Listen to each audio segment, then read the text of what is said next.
If your parents screwed you up as a kid or are still in the process of screwing you up, then this video is going to help you, I promise. I'm going to be reading some notes off my laptop here.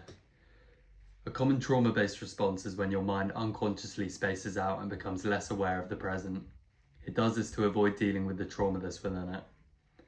This links a bit to childhood PTSD, and it's where, as a protective mechanism, the mind spaces itself out when triggers occur, and this causes your body to get really, really tense and your awareness to completely diminish to what's going on around you. You may space out during conversations and not remember what people said, or maybe not even remember anything at all.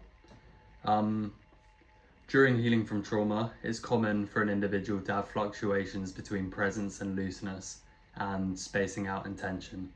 So as I mentioned, you space out and you tense up, and as a kid this worked for you to kind of ignore maybe the shouting parent or the arguing parents.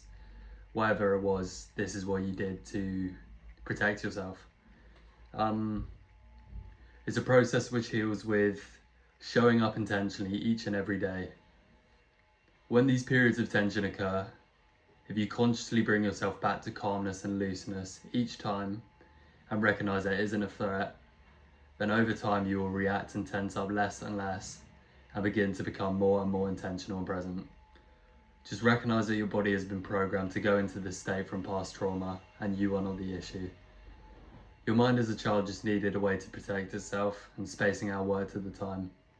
But it's a long process, so don't rush it and take every situation and every single day as it comes. However, don't hide from living, and this is a key part. You need to do the opposite. You need to expose yourself to as many situations as you can, do things which scare you and things that make you uncomfortable. This causes you to recognize that there isn't any danger in your day-to-day life, and you don't need to keep hiding from trying things. You don't need to keep hiding in your room and rotting. And I think a lot of the time, a lot of things which cause us to have mental issues is just trauma-based response, and as a kid how we decided to deal with that trauma. If you had to hide from a neglecting parent, it's more the CPTSD route, and with other things it's different routes. But the thing to recognize is it's not your fault, and you will grow so much if you expose yourself to things that scare you and make you initially uncomfortable.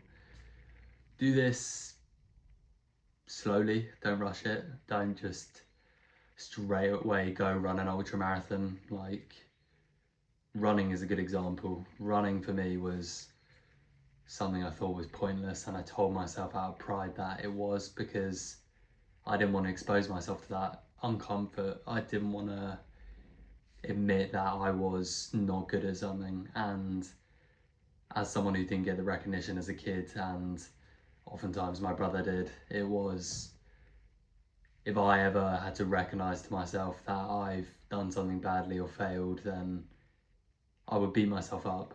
I would, if I even had to have a slight inkling that I was falling short, then I would beat myself up so much. And for people who have a similar kind of, or had a similar trait, the easiest way to stop doing that is to just expose yourself, fail as much as you can, and stop viewing it as failure. View it as a precursor to success, and as doing things wrong so you can get them right next time. And I found myself often purposely trying to do things wrong, to say, look, I told you so, Dominic. Told you wouldn't do well. If I tried something, it wouldn't be conscious either, but the more I started working through my traumas, the more I realised that I do this to self-sabotage myself, to prove to myself that I shouldn't have tried it in the first place. And the more you expose yourself to things that make you uncomfortable, things that seem impossible, things that seem hard, and get out of your bubble, get out of your bedroom. Little things like going for a walk is a perfect start, then go for a run, then go to a CrossFit gym. Like, just progress it slowly, whatever it is. It doesn't have to be running, just apply it to your own life. And once you've done this, your life will drastically improve, but I don't think it's going to fix in a week, a month, even a year. If you are very screwed up in the nicest way possible, then it could be a decade, it could be a long time it takes to properly heal.